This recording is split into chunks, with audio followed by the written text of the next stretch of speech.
और world bank और gets foundation ने उत्तर प्रदेश पार्टनरशिप कॉन्क्लेव का आयोजन किया, जिसमें सीएम योगी आदित्यनाथ ने भी शिरकत की।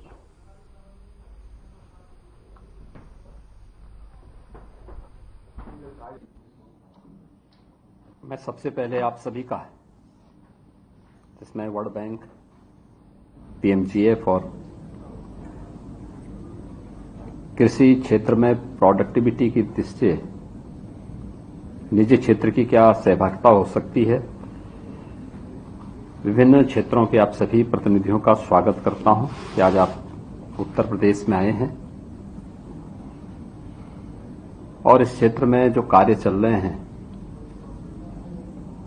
उसको आपने देखा भी है, उसको जानने का प्रयास भी किया है।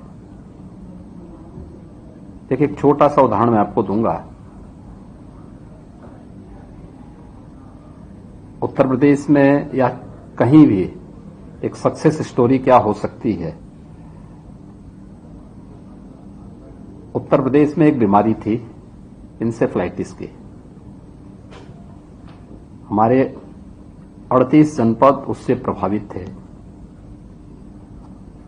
प्रतिवर्ष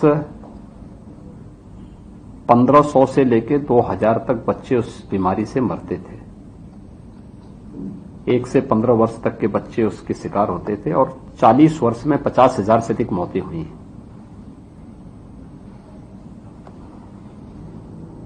गवर्नमेंट ने अपने स्तर पर प्रयास किए,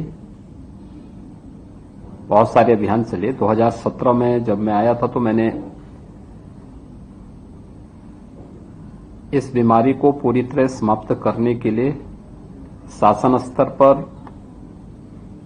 अंतर विभागीय एक टीम भी बनाई और इसमें हम लोगों ने WHO, BMCF, यूनिसेफ और अन्य संस्थाओं को भी इसके साथ जोड़ा।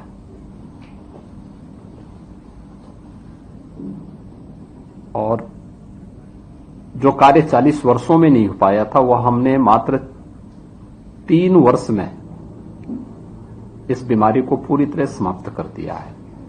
आज यूपी में इंसेफ्लाइटिस से कोई मौत नहीं होती है। उत्तर प्रदेश इस दिशा से बहुत सौभाग्यशाली है कि देश की सबसे फर्टाइल लैंड यूपी के पास है और सबसे अच्छा जल संसाधन भी हमारे पास है।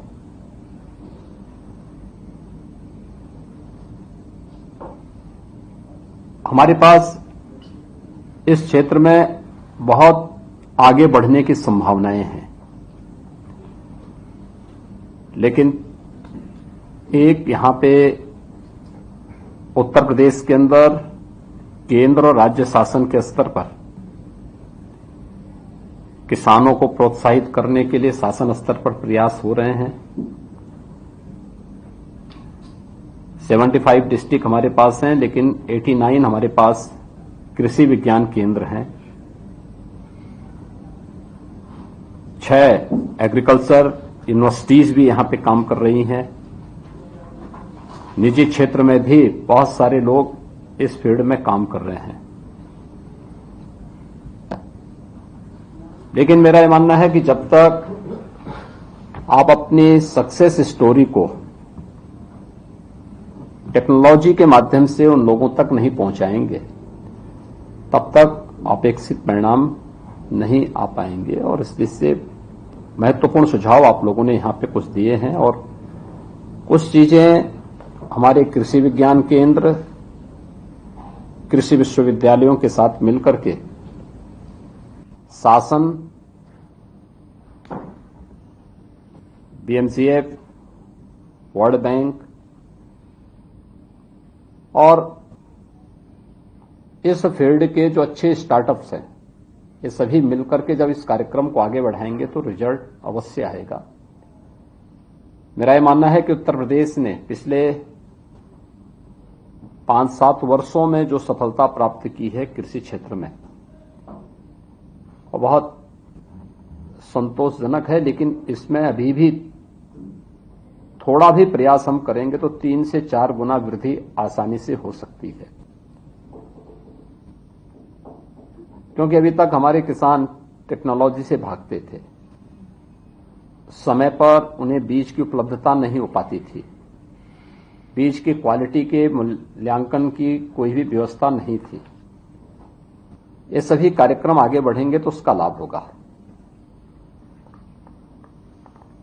लगभग 1 लाख किसानों को हम लोग यहां पे सोलर पैनल भी उपलब्ध करवाए हैं अब तक, और बहुत सारे किसान अपने स्तर पर भी इसको लगाने के लिए कार्य किए हैं।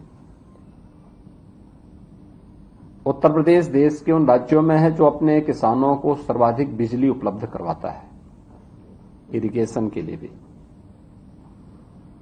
और जो मैंने पहले भी कहा कि इस फील्ड में हमारे पास बहुत संभावनाएं हैं, और खासतौर पर टेक्नोलॉजी आवश्यक है जो किसान जिसको अडॉप्ट कर सकें। इसके लिए अवेयरनेस के कार्यक्रम चलें, उन्हें उस क्षेत्र में जाकर के हम लोग जब उनके सामने डेमोन्स्ट्रेशन होंगे, कृषि विज्ञान केंद्र या हमारे बहुत सारे सेंटर ऑफ एक्सीलेंस ऐसे हैं जहां पर किसान जाकर के इसको देखें, उसके एक्सटेंशन के प्रोग्राम वहां पर उनके सामने किए जाएं, उनको बताए जाएं, तो किसान देखा देखी इन चीजों को करेगा। इसमें कुछ चीजें जो प्रधानमंत्री जी की प्रेरणा से यहां पर हम लोगों ने किए हैं, माइक्रो इरिगेशन के क्षेत्र को कि उसके दायरे को बढ़ाया गया है, नेचुरल फार्मिंग, लगभग 1 लाख हेक्टेयर लैंड यूपी के अंदर ऐसी है जहां पर इस समय किसान नेचुरल फार्मिंग के साथ जुड़ा हुआ है। ये केमिकल फर्टिलाइजर आदि की कमी को तो समाप्त करता ही है, केमिकल फ्री खाद्यान्न उपलब्ध तो कराता ही है, लेकिन सिंचाई की व्यवस्था को भी कम से कम न्यूनतम करने में भी इसके माध्यम से सफलता प्राप्त होती है। दूसरा है मिलेट की जो खेती है,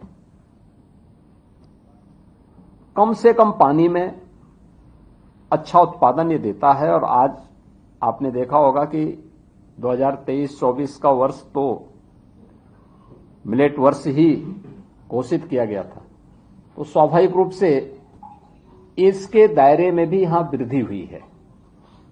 टेक्नोलॉजी का उपयोग करके, नेचुरल फार्मिंग को बढ़ावा दे करके, और किसान इसमें रुचि ले रहा है। जहां पे किसान इसको देखा है, जहां किसान ने उसके डेमोन्स्ट्रेशन को देखा है, वहां पर किसान ने इसको बहुत तेजी के साथ अपनाया भी है, और खर्चा एकदम जीरो है। मेरा यह मानना है हम लोगों ने जहां पे नेचुरल फार्मिंग को किसान ने किया है, जो बार बार प्रधानमंत्री जी कहते हैं कि किसान की उत्पादकता को बढ़ाना है, लेकिन उसकी लागत को कम करना। 1 एकड़ खेती में एक किसान की लागत 12 से 15 हजार कम होती है नेचुरल फार्मिंग में, लेकिन जितना वह केमिकल फर्टिलाइजर का उपयोग करके 1 एकड़ खेती में उत्पादन करता है, लगभग उतना उत्पादन कर सकता है वह नेचुरल फार्मिंग में। सिंचाई की भी आवश्यकता उसमें कम पड़ती है, केमिकल फ्री है, फर्टिलाइजर फ्री है, पेस्टिसाइड वगैरह की किसी भी उसकी आवश्यकता उसमें नहीं है, और उसके बहुत अच्छे परिणाम आए। लेकिन इसको अभी लार्ज स्केल में करने के लिए किसानों को उसके लिए तैयार करना, और उसके ट्रेनिंग के कार्यक्रम स्टेट स्तर पर हमारे चल रहे हैं। हम लोग लगातार इसमें प्रयास कर रहे हैं, गवर्नमेंट की एजेंसियां उसमें लगी हुई हैं। लेकिन उन क्षेत्रों को और उन किसानों को एक बार अगर निजी क्षेत्र के स्टार्टअप जिन्होंने एग्रीकल्चर के फील्ड में स्थापित किए हैं, अगर वे सभी इसको एक बार देखेंगे तो उनको भी लगेगा कि वास्तव में एक बहुत अच्छा उदाहरण हो सकता है जो लोगों को दिया जा सकता है कि कम लागत में अच्छी उत्पादकता और ऑर्गेनिक प्रोडक्ट भी आप उनको उपलब्ध करवा रहे हैं, पब्लिक को उपलब्ध करवा रहे हैं। यह एक महत्वपूर्ण पहल हो सकती है।